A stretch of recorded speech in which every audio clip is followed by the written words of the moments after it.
maps, and meta-analysis. This is Folsom. Facts. And faces. Hello, everybody. Welcome back to Folsom Facts and Faces. This week you just have me, Justin Hurst, as your host, and I am joined by Brett Hoffstadt. I'll let you introduce yourself, and we're going to be talking about Folsom Tech Week and the associated hackathon. So, Brett, if you could please introduce yourself, what you do, and what your role in this process is. Okay, well, thanks a lot for having me, Justin. Yeah, so I'm Brett Hoffstadt. I've lived in Folsom for about 8 years now, or so, almost nine, I think.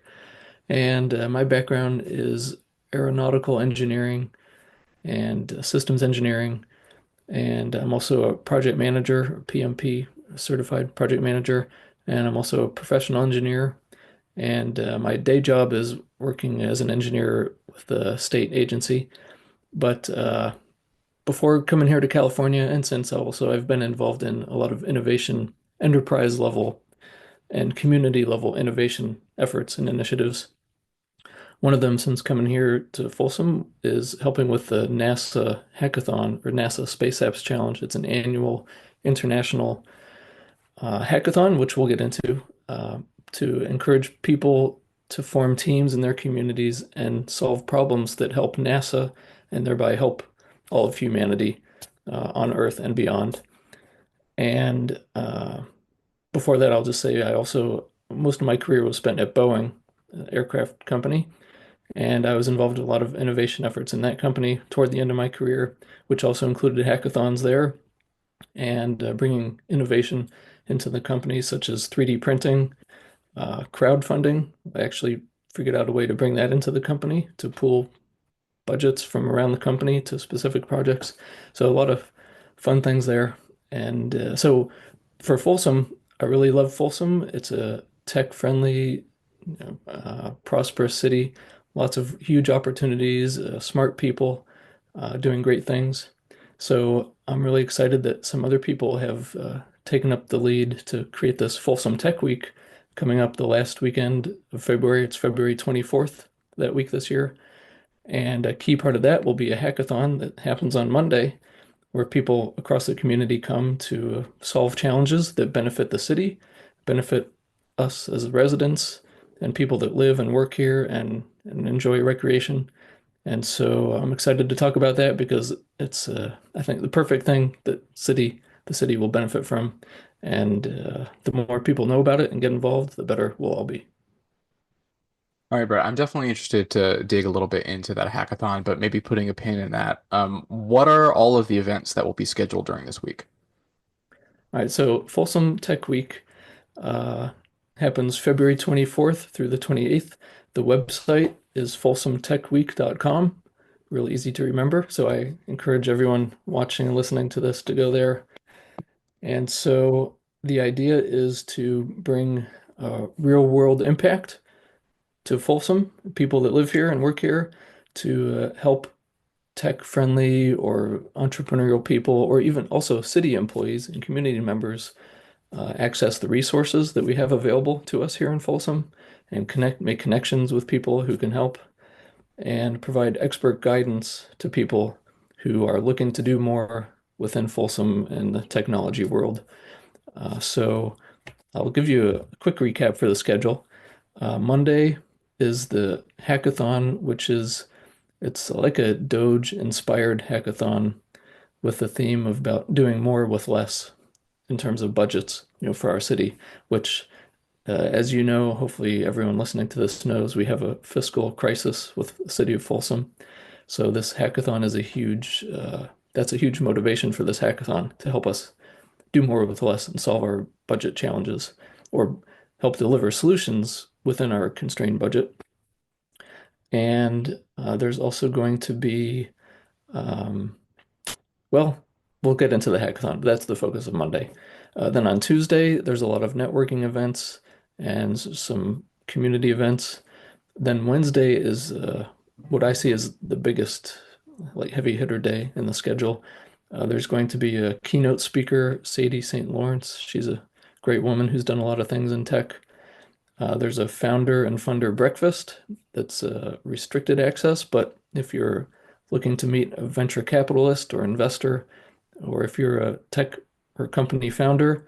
That's going to be a breakfast where you can all meet together. There's going to be panels all day, panels about government technology or civ tech. There's a panel on cybersecurity. There's a panel on veterans and technology. And then there's things they call pocket events, which are like outdoor kind of recreational events. So there's something about wellness and culture. There's an event about that.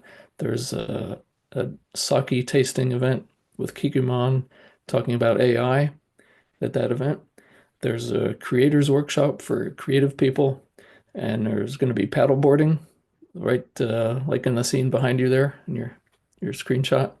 And there's going to be a mixer, a social mixer too at that night. So that's all Wednesday, which is a big day.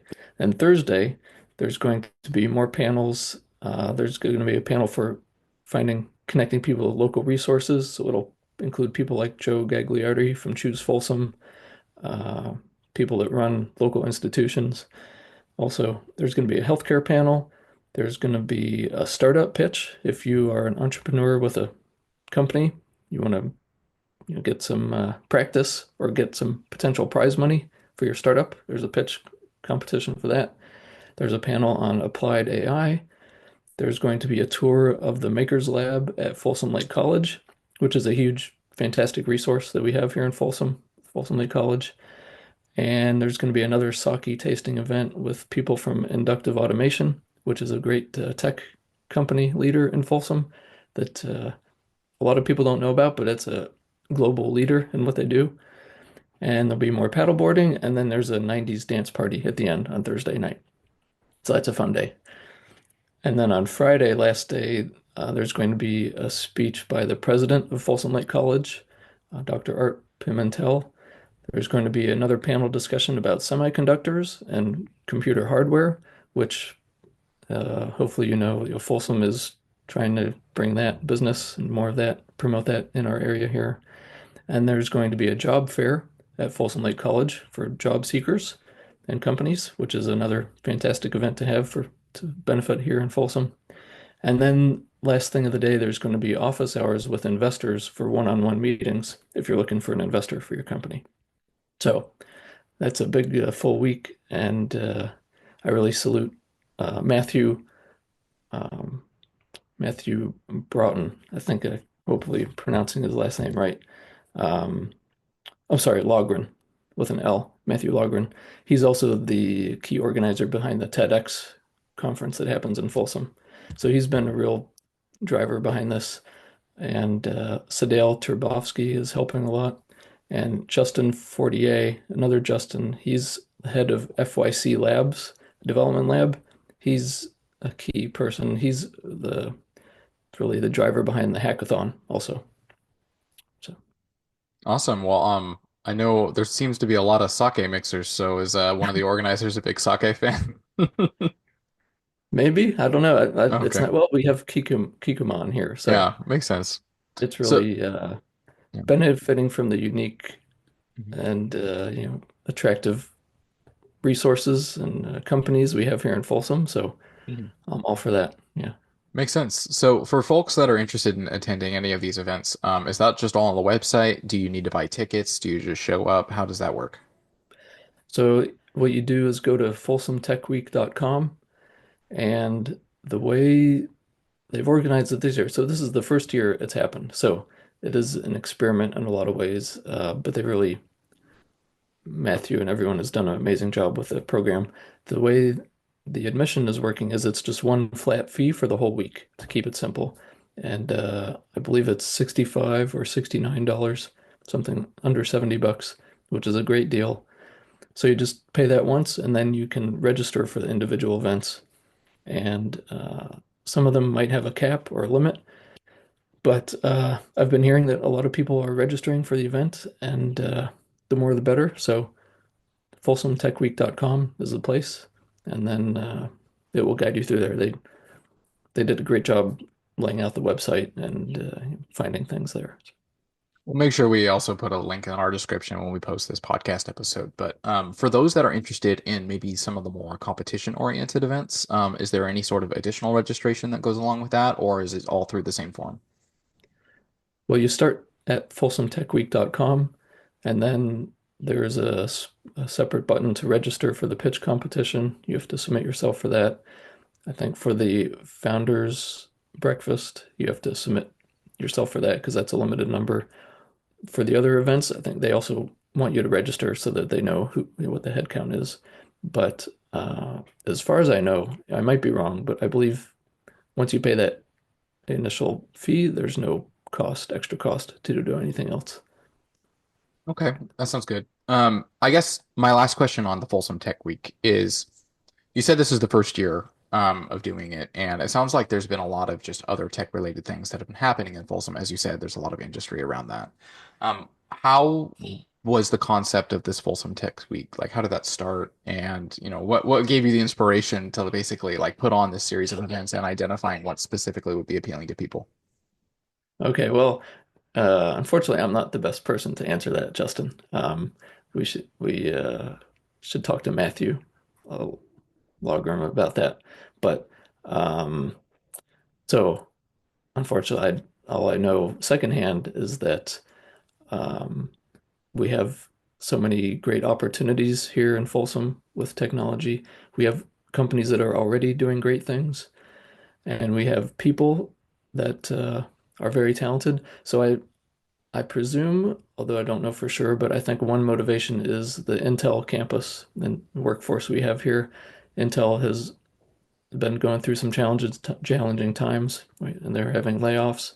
So I'm sure one motivation is to help those people uh, and perhaps help Intel itself also here locally to connect them with more opportunities and also I think keep people who grow up here in Folsom who are in school, whether it's even high school or college, help them have motivations and pathways to stay here in Folsom if they love it. So, Well, that's definitely something that I personally identify with. So appreciate that.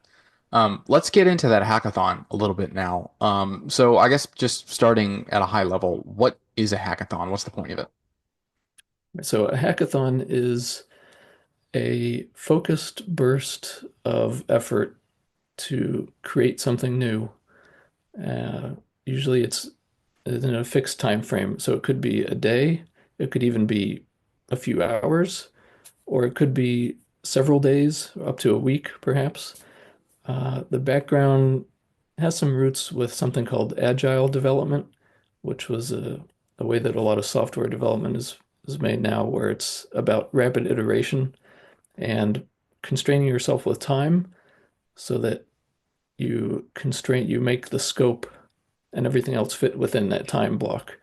And that way you avoid the problem that a lot of historic programs have had where there's scope creep, there's schedule delays, there's cost increases. And if we have any experience with the world working with projects, that happens. But even home improvement projects, personal projects, they often take longer than you want and cost more, right? So a hackathon is a way to say, here's our time we have to work with, but also it focuses your effort on specific challenges or targets or projects and say, and often the solution is not defined, it's just the problem you're trying to solve. So, for instance, um, hopefully, we'll talk about all of them, but one of the challenges for this hackathon is um, it's called Smart Parks. It's data-driven planning for community spaces. So we have a lot of new parks and trails and things being built in Folsom, especially with like Folsom Ranch expansion. So how can we better use data to drive our decision making in that process? And how can we involve more of the community in that process also?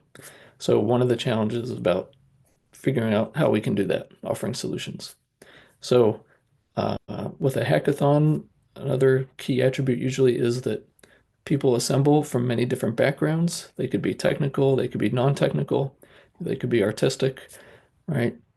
You never know. But the more diverse the capabilities and backgrounds of people, the better it works because now you have multiple perspectives and skills that can work with each other.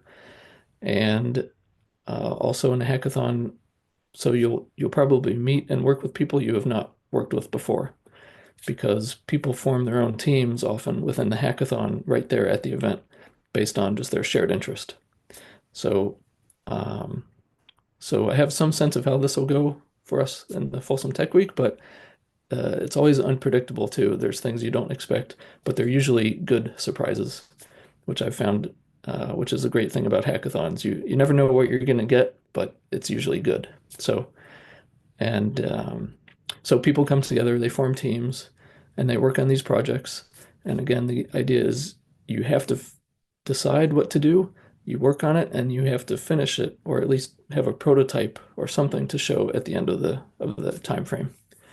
And so it's fun. It's very collaborative.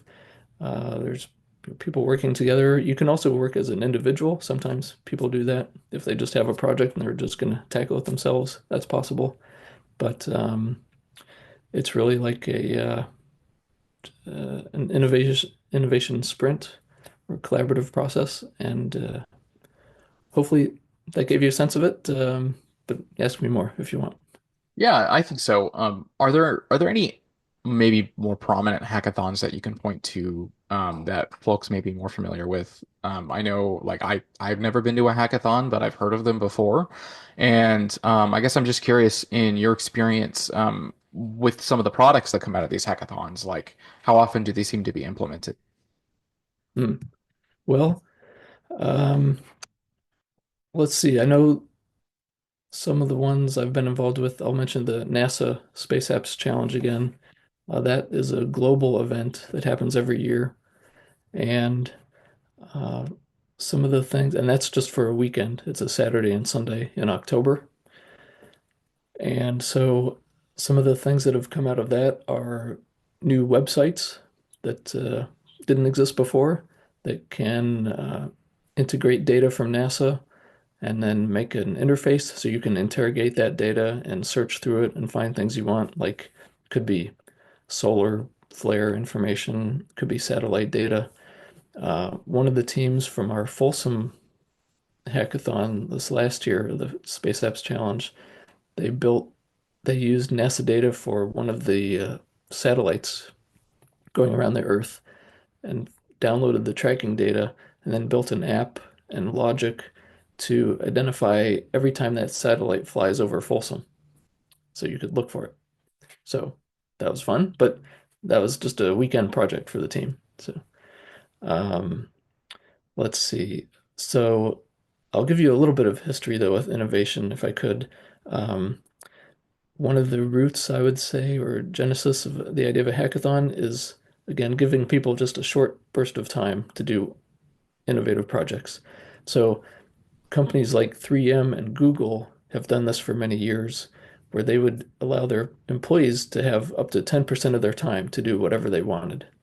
No rules, basically, as long as it was legal and, not violating any terms and conditions. But um, 3M has done this.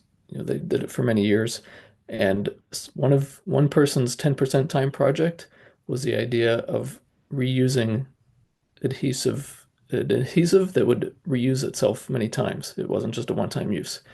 Basically, what came out of that was post-it notes. So one of 3M's major line of products now was somebody's sideline kind of innovation project within the company. And in Google, there's stories like that too. In fact, Gmail was somebody's 10% time project. And who does not use Gmail today, right? So um, just giving people some space to innovate and collaborate together, but giving them a direction to say, here's a problem we need to solve. What can you offer us? It brings tremendous results. So I'm looking forward to what is going to happen with the hackathon here at Folsom Tech Week for Folsom because I'm pretty sure the city of Folsom is going to benefit in a big way from it. Now, those were some pretty prominent examples, and that got me thinking a little bit. Maybe not specifically for Folsom Tech Week, but just in general. From what you can tell, does it seem like that these hackathons are dominated by these teams that are just representing these big established companies, or is it really a mix of people who are like, "Oh, I'm just starting out a business," or "I'm midway through my career," or "I'm just an individual and I don't really have any experience"? Like, what's the different demographic makeup typically look like for these? Well, it's usually unpredictable and very diverse, and across all kinds of definitions. And there was a manager I worked with at Boeing when I was doing this innovation work, and he had a great line that I love to repeat, so I'll say it again here. He said, "The most interesting ideas come from the most interesting people." And so, uh, whether they're from a big company, we've had people from big companies that just feel frustrated, like they're not being listened to, their talents aren't being recognized. Hackathons are an awesome way for them to get involved and just do something that makes a difference.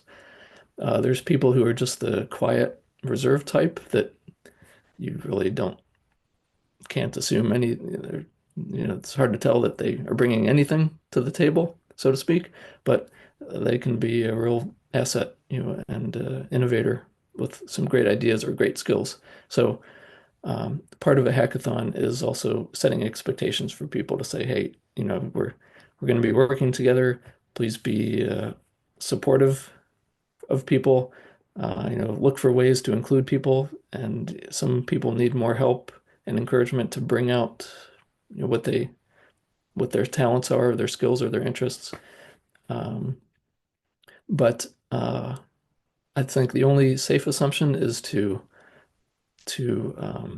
not have too many assumptions. Don't prejudge people. Don't prejudge the results, because you never know where great ideas and great results are going to come from. And but chances are they're from places you didn't expect, or people you didn't expect. And on that note, I think we should maybe pivot to the challenges a little bit. So Okay. I am curious. I think maybe we should just go through the challenges one by one and talk a little bit more about them. I'm sure I'll offer my own thoughts on them. But before we go individually through the different challenges, um, if you're familiar with it, like how are these specific challenges identified to be the challenges? I know you mentioned earlier that this was really inspired by like the concept of government efficiency, but like when you come down to it, and you mentioned an example already, like that specific challenge sounds like it came out of like a potentially a need. Is that Hmm. correct? Right. So there's been I know of at least two sources for these challenges. So one of them is from the sponsor of the hackathon, FYC Labs. I hope, let me make sure I'm giving them proper credit here. Um, FYC Labs, that's right. So they're the sponsor for the hackathon.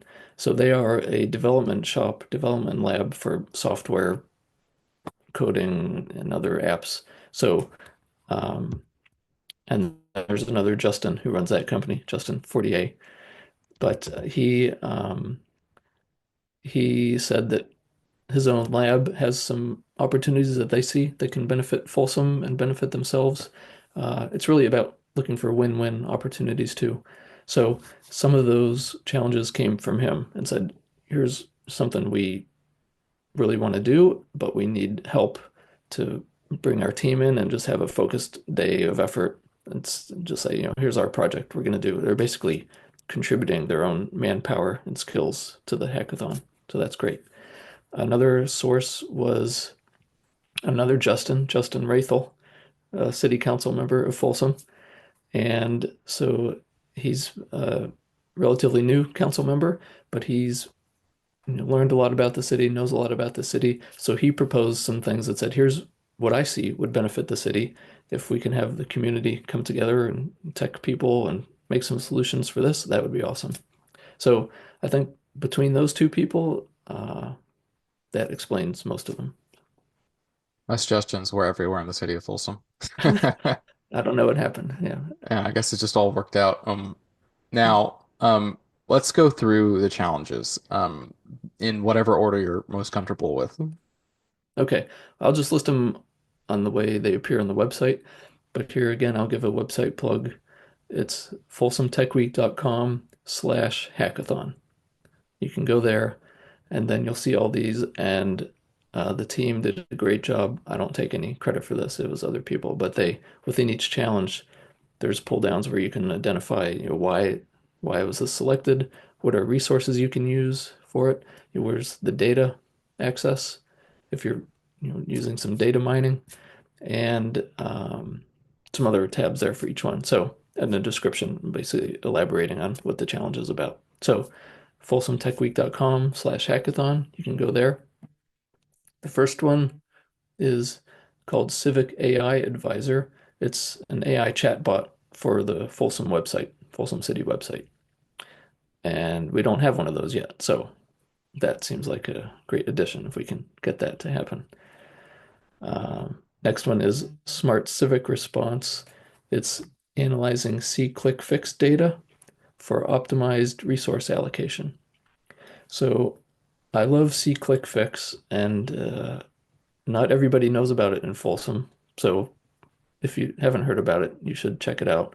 But it's a way for you to submit a ticket to the city services if there's something that needs to be done, like a tree branch is blocking a stop sign, or there's a water line that's leaking and creating a fountain somewhere that's on city property, potholes that need to get fixed in city streets. So the city does an awesome job responding to those tickets. When you submit a ticket, it goes or it helps you navigate to the specific department that is related to that ticket, that issue. So it's awesome. And I've used it many times, and the city response, usually it seems like it's within 24 hours. So it keeps them busy. But so the idea with this challenge is to mine that data and look for issues in the city that can help them allocate their resources, identify problems. Okay, next one is Folsom Pulse, it's called. It's real-time social listening for urgent and emerging issues. So as I understand this, it's basically doing data mining of things like the Folsom chat group on Facebook, maybe X, maybe Instagram, and just looking for city issues that the city needs to care about. Next one is a grant funding common application. So the grant funding process is very convoluted and disjointed. So this is a project to centralize and make that process more efficient, which would save money. It would help connect people with funding easier. And so that's one that's definitely related to doing more with less and finding better financial resources for people. Next one is smart parks. That's what I mentioned before. It's data-driven planning for community spaces. And then the last one is a common app for government registration, which is about if you want to work with the government as a contractor, helping you guide you through that process to register your company or register your products or services for use with government contracting. And then I'll mention one other one.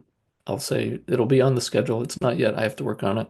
But through my efforts here with Folsom to try and help us with the budget, um, there's a guy who his name is Mark Moses, and he did most of his work within cities within California, but he wrote this book, The Municipal Financial Crisis, a great book, and it's about how cities can fix their budgeting issues and financial crises. And so I'm planning to have a live Zoom call with him on Monday during the hackathon and as a guest and get Q&A from him and insights from him.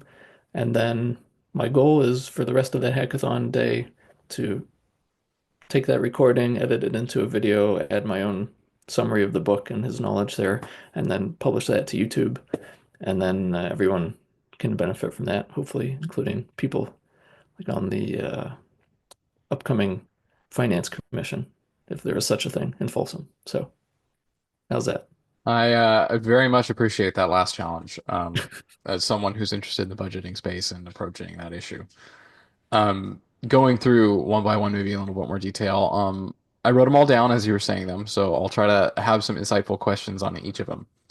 But for that first one, the AI chatbot on the Folsom website, that, like in my experience going to other cities' websites, it seems like it's becoming a pretty standard thing. So Folsom just never got around to having one. Is it expensive to host? Like, what are the barriers for the city? Just not having the expertise? Great questions. I don't know the answers to them all. Um, Justin Rathel probably knows more. I'm sure someone else in the city knows more, but all I know is we don't have one yet. So the hackathon is a can be a great way to just give the energy, make a catalyst, or find solutions. So one thing I'll say is whoever works on this at the hackathon, um, a lot of innovation is not about technology. It's about everything else. It can be about the business model. It can be about the delivery method, how you are going to deliver your product to the marketplace. It can also be learning who your customers really are. That's all part of the innovation process. So part of this challenge for this making a chat bot on the Folsom website, I expect will be actually talking to people in the city and finding out who are the stakeholders for this. Has anybody tried it before? What are the barriers to this, right? So um, that's part of the coaching sometimes, and part of the guidance people need. So yeah, honestly I don't have the answers, but that's what somebody has to figure out. So. Yeah, I'll just say anecdotally, I feel like the trend I've noticed, which again, unscientific because it's anecdotally, but is it tends to be bigger cities that have a lot more services and a lot more people to serve that have this AI chatbot, which I imagine just helps with workload. And as Folsom continues to grow, I only see the demand for something like that continuing to grow alongside it. Um, for the second challenge, the C click fix data, how how do you mentioned ClickFix is something that folks in the city can use, but not a lot of folks are aware with it. Can we talk a little bit more about just what that is, and how that helps the city like be able to respond to certain concerns? Okay. Well, I don't know the whole backstory about how it came to be. I do know SeeClickFix is a separate company and it serves a lot of cities around the country. It's like a subscription program. But um, if you think about the way that most people submit tickets or incidents or issues to a city, it could be a phone number that you call. It could be through the website where you go and find the parks department and say this park needs help or something like that.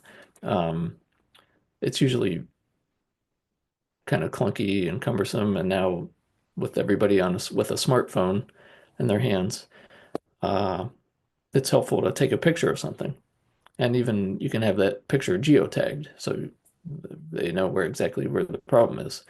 And so the idea is you see a problem in the city, you open the app, you click a picture of it, and then you submit it right there. You upload it to the app, and it asks you to identify which department do you think this is for. Is it streets? Is it parks and rec? Um, so uh, I mean, it's just guiding you through the process on your phone, and there's great feedback because then it gets tracked to the city. So there's better tracking and data behind it. And then when it gets addressed by the city, you get a response back and it says your ticket has been resolved. So it's really slick. That's all I can say. It's a great tool. Helps everyone do a better job and do it faster, more efficiently. And so I don't know, what else do you want to know? I No, can't I feel more like about it. it speaks for itself a little bit how any sort of data analysis, identifying bigger trends, if there are some issues that seem to pop up more than others, how that could be helpful for the city. Because, to the extent that any sort of solution that comes out of that challenge is like, hey, maybe we can move the needle on this larger issue that everyone seems to have in the city, that would actually just help city staff in their workload. Hmm. Yeah, I guess, I mean, we really don't know what the data will reveal, Mhm. but I mean, there could be what I hope people see or hope we can learn about is with the idea of, again, helping the city's financial crisis is are there things that the city's doing that are not within its primary mission that could be offloaded somehow or outsourced or commercialized maybe? So, Right. maybe there's something the C-click fix data reveals that says there's enough market need for somebody to start a business providing these services. and then the city doesn't have to do it anymore. Um, I don't know. I'm just, Yeah. brainstorming, daydreaming, Mhm. but you never know until you look at the data. So, Right. yeah. Right. Okay. Moving on to the next one, Folsom Pulse, the real-time social listening. Um, I guess maybe just at a high level, like, why do you think that there's a need for something like that in addition to the existing sources that we have, like newspapers, Folsom Times, as you mentioned, the Folsom Chat? Like, to what extent is there a need to collect data on all of that information beyond just, media outlets? Well, I'd say media outlets actually is a big part of it. And so we, one other great thing about Folsom I love and appreciate is we have two local journalism sources now that are official. And we have all the social media channels too, but we have Folsom Telegraph paper, we have Folsom Times now that's online. And so they are a great way to inform us about new emergent issues in the community, like maybe it's fire hazards, maybe it's water issues, um, public safety issues. So, um, so the idea is one idea is that they would have better intelligence or better news reporting abilities if they had a way to find emergent issues in the community. They would be more responsive to us, basically, as journalism sources.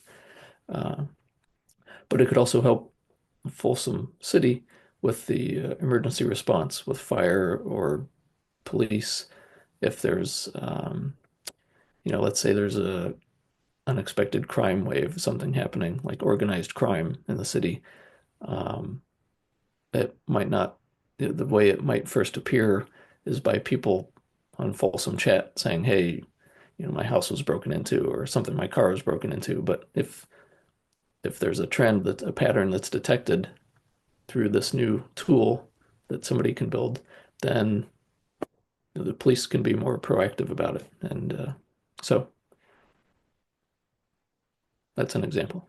Yeah, that makes sense. Do you think folks might have any concerns just about like the concept of data mining? It can sound a little bit flashy and intrusive to folks that aren't in the space. Do you think there could be any like privacy concerns associated with that? I think there could be, Mhm. um, but I think if you're posting things online, then if it's not specifically in a private channel somewhere, um, I don't think there's any expectation of that being private. So, uh, yeah, That makes sense. I mean, the adage I hear is like that social media is the new, public square. So, if it's public, then it's public. yeah. Um, Going on to the next one with the grant funding common application. I guess I'm curious, what scope of grant funding? Is it specifically local? Is it state, federal, all of the above? And from the perspective of an individual, a company, the city, um, like, could you kind of couch the perspective for us? Okay. Well, this one I'm not extremely familiar with. I know Sadale Turbovsky. He's a great person who's been a big help with this Folsom Tech Week also. He's a startup founder. And his office is in the Granite City co-working space, by the way. And I didn't mention this, but most of the events here for Folsom Tech Week will be at Granite City Co-working on Sutter Street. So that's a great space and resource we have in Folsom also. Um, so what I can say, I'm just looking at the problem statement on the website here, is that there's a lot of fragmented processes and tools for people to apply for grants, whether it's whatever level of government the grant is from. So, and there's people that can apply that can be small businesses, it can be startups, it can be nonprofits in the community. So, the idea here is to develop more of a unified, integrated application platform, and then it'll streamline the process, and then it will learn or it will know how to apply to different grants that you need, but it'll make the intake process more streamlined and more consistent and more user friendly. So I think you were asking about what types of grants, what levels of government the grants are, right? So um, I don't know that answer, honestly, but I think the idea is to make it as broad as possible ultimately. So yeah, I'd say if you're interested in that one, try to get involved, register you for the hackathon, learn about that project, or I'd say find and contact Sadale Turbovsky, and he'd be glad to talk with somebody, I bet. As I do grant writing on the side, and like I Mm. very much could see the need for something like that. There's a lot of time that's spent just having to repeat the same information to different Mm. types of grants, whether it be from a foundation, a county, a state, federal. So I think the concept of doing it in a broad way makes a lot of sense. Especially since oftentimes there's not any data sharing between different parts of government. So one state agency probably won't have any records from you applying to a grant for a different state agency. Um, so that's very interesting to me personally. The next one I see was on smart parks, and that was the one you introduced a little bit earlier in this episode, the data-driven planning for community spaces. And if you were involved in this one or not in the construction of it, did you discuss maybe just how the planning process currently exists for some folks? Like for example, with the park that was just put up in Prospector Park, were there any people that told you some experiences that they had that this could help with? Mm. Well, I only know some things secondhand, but aren't you on the Parks Commission yourself? Oh, I'm on planning, so I'm trying to limit Oh, it to parks so there's no conflict. okay, Yeah. I see. Um, well, I just I know that there is a lot of work that goes into our parks planning um, processes and plans. Um, so I myself have not been on any of those commissions, so I'm ignorant about a lot of the work that happens there, but I know a lot of it happens. Um, but I know that there's analysis of things like residential density, well, the housing, local housing. There's plans about the parks and the trails, I mean, how to connect the trails so we can have foot traffic, pedestrian traffic into to and from the parks. Bicycle traffic is an issue too, not an issue, but it's a metric, a desire because we want to have a bike-friendly city. So, um, as I understand it, this challenge is really about how to find those data sources and integrate them so that we can actually the the city and the commissions can make better decisions about uh, where should the parks be, how can they be connected, how many parks should we have, what are the resources and amenities at those parks. So um, it's a really common challenge, I think, with our world today is that we have data available if we can only find it and analyze it. Then we can turn it into knowledge to help drive our decisions. So, um, and because parks are such a great asset of Folsom, I think almost everyone that, well, you know, many people say they love Folsom because of the parks and trails, right? And I'm one of them. So, the better we can do with that, but also do it smartly and efficiently, right? Not waste money doing it, then that's what we should do. So that's the idea behind that. Okay. I for the last challenge that you mentioned, the Common App for Government Registration, I feel like you kind of already fleshed out from the perspective of being, whether you're a contractor or a company trying to sell your product or service. So I don't feel like there's a whole lot of ground to retread on that one. Also, I think most people can just, intuitively understand the need for that, having to, like, I was just at the DMV, for example, over this last week and just, filling in the same form literally 5 times with the same information. So I think that one really speaks for itself. So that leads me to maybe a larger question for all of these, and that's twofold. One, how will the quote unquote winners of these challenges be identified? And then two, what will be the follow up as a result of that? Will it be incumbent upon those winners to then approach someone like the city, for example, with their idea? Will there be information that's shared with officials that are also in attendance at the events, with the judges? Like, how does that all work? Okay. So What I do know is that on Thursday, there's going to be a pitch competition for the entrepreneurs that deliver a pitch, and that will also be, I believe, at the same event, same time frame when the hackathon results will be shown, the prototypes or solutions.